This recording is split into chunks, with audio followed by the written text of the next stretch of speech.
Jordi, after being down by as many as 25 and cutting it to those single digits, those closing out minutes, what was the main difference maker, especially in those closeout minutes? Yeah, so the number one thing is control what we can control, and I think it's the boards. You know, and those free throw box outs, that cannot happen. In the second half, they had 10-second chance points, so we got to be better boxing out.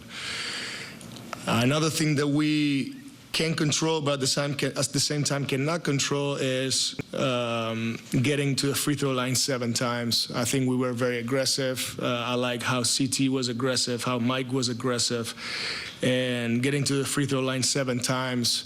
I'm going to have to watch it. The great thing that the league does is the text back program. So do that.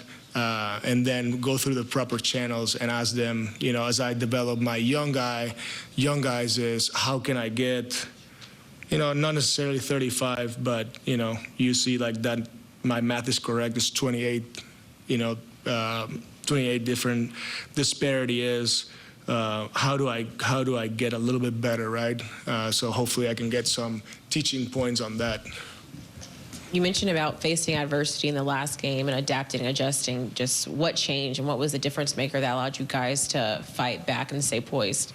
Yeah, I think the you know, like we experienced that first game, and it's not who we want to be. There was some positives, but overall, the feeling was that we didn't fight enough. And today, for obvious reasons, you know, you're at home, you get there to fight for a one-possession game, the energy in the building, the fans, making the run, the momentum, and, you know, credit to our guys. They trusted the pass, ended up with 30 assists.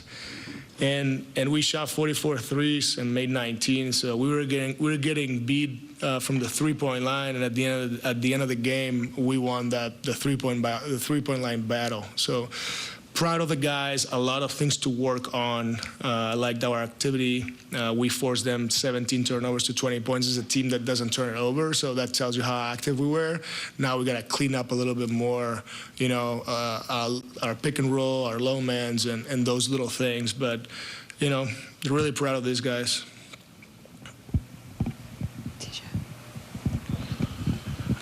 Jordi, whose job is it to get this team absolutely focused from the start, like we saw in the fourth quarter? Is it on the coaches, is it on the players, or is it kind of somewhere in the middle? Yeah, it's on the coaches. We have to keep working to get better every day, give them positive teaching points, and hold them accountable. And that mix, I think, that brings the best out of everybody. If you watch the first game and the second, you see the difference between fighting and when adversity hits, staying together and talking to each other and have great body language, and, you know, don't get discouraged for being down 25 and fight it all the way through. So, you know, it's on the guys. When they respond and do good things, it's on them. When they don't, it's on us. And that's how this business works.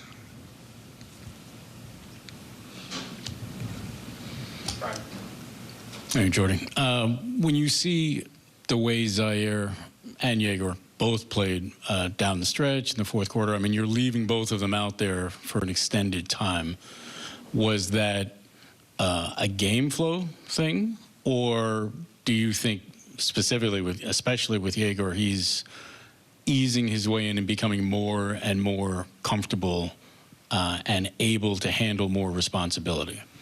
Yeah, I think that you saw the rhythm of the game, and, you know, we were making a run. Zaire was extremely active, was shooting well, so, you know, sometimes you got to read the game, and I felt like he needed to be there. Those guys did a great job. I think everybody had really good energy and brought something to the game, and, you know, regardless of the struggles, everybody was there together. So sometimes you have a plan, you have lineups, but then when games are developing, you have to, you know, try to read what's going on and act accordingly to it.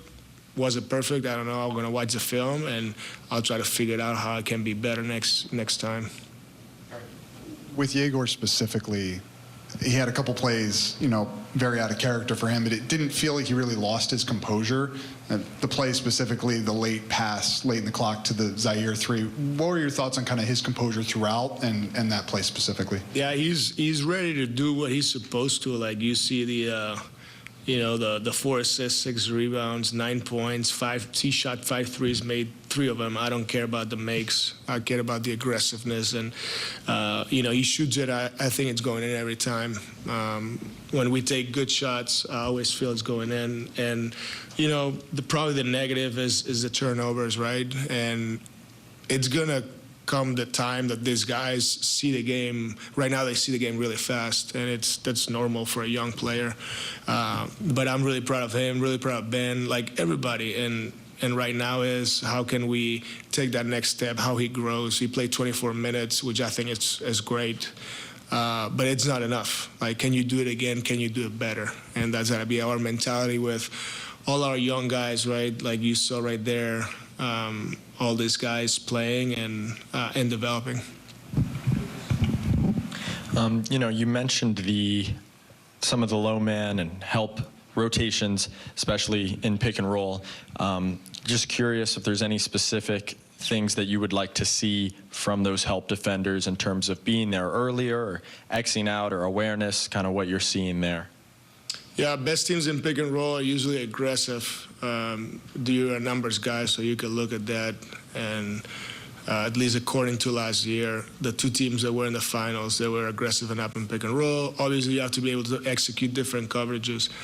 When we were up in the 4th and we were disruptive and we had active hands, we got a lot of deflections. And that's what makes you a good defensive team. And like I said, 17 for 20 points for them as we took advantage of it. We just turned it over 20 times for 20 points too. So the little bit of the difference, I always tell the guys, 14 turnovers are mine because 14 happens in the game. You cannot be playing like you don't want to turn it over.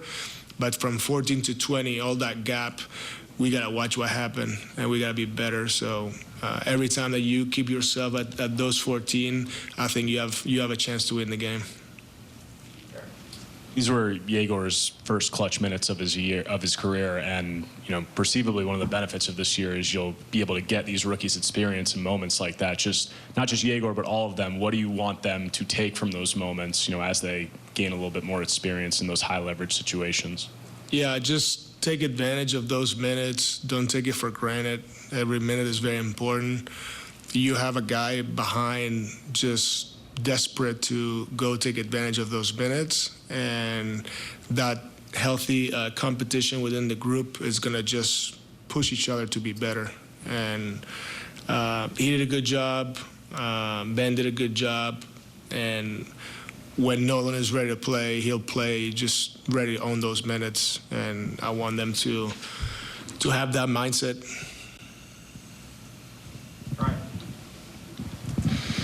Regarding those 2, I mean, Ben has been starting.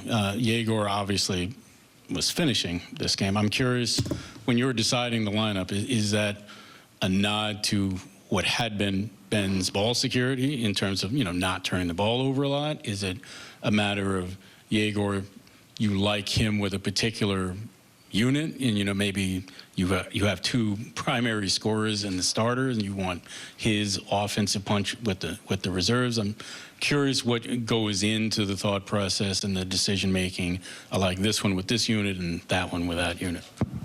It's a complex question. Maybe we should need Lucas to give us some numbers, but I think the reality is we all try to figure it out here, and these are the first 2 NBA games of these 2 young basketball players, and they're both going to be really good. The steps have been great through preseason, and now that they have the chance to play, we've started the way we started. Like you guys know, Yegor is building up his minutes, and we got to do it in a way that it's safe.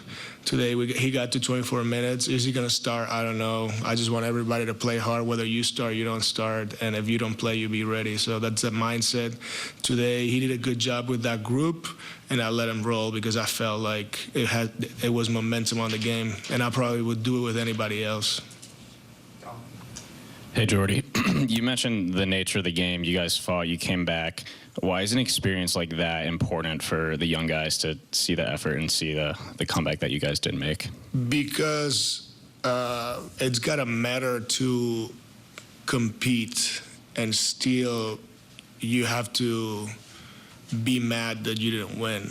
And, you know, when we played the first game and we don't give ourselves a chance, it's even worse because you didn't fight how you were supposed to. And I think to win consistently, you have to be competitive first and go and fight for everything.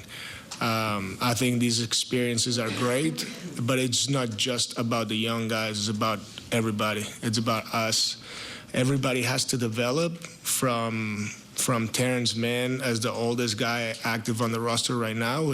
Terrence is young, to the youngest guy who, I don't know if it's Nolan or Ben, one of the 19-year-olds, I don't know. And, you know, it's about all of us. And this is not a year for the rookies. We've drafted a lot of these guys, and all these guys are important. We brought a lot of these guys in, and all these guys are important. And because right now, all wearing this jersey, we see, like, you know, we're building this the right way, and winning starts now. Like you're saying, being competitive is important. When you get to the point that you can sustain success, this journey is important, and going through this, there's no other way. You don't turn, you know, in a year. So good, positive. I hope everybody, it felt like the fans were supporting, and that's what we want. I want everybody here in Brooklyn to be proud of this group and show the grit. And when the adversity hits, you try to overcome. So that was good. Last one.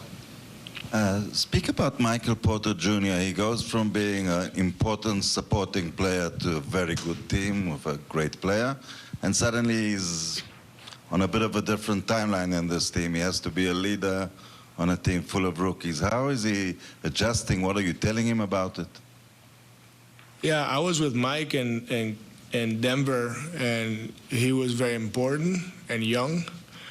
And I'm with Mike here, and he had 31 points, shot 10 threes, and had 8 rebounds. So I think that's pretty impressive. So the role is going to be different. I've been telling him it's not going to be better or worse. It's just going to be different for many reasons. And he has to embrace the change. And so far, he's done it. He's a very good player. He's a very good shooter. He's a very good rebounder. He gets along with his teammates, and that's what I'm asking. Like, I don't need anything out of character. I don't need him to force it. Just be you and be the best version of yourself. And I think today we saw it with 2 guys, and Zaire coming off the bench being that X factor. So very happy with Mike. We just got to keep building. And right now, at 27 years old, he's one of the vets. And it's crazy to think, right? But he is.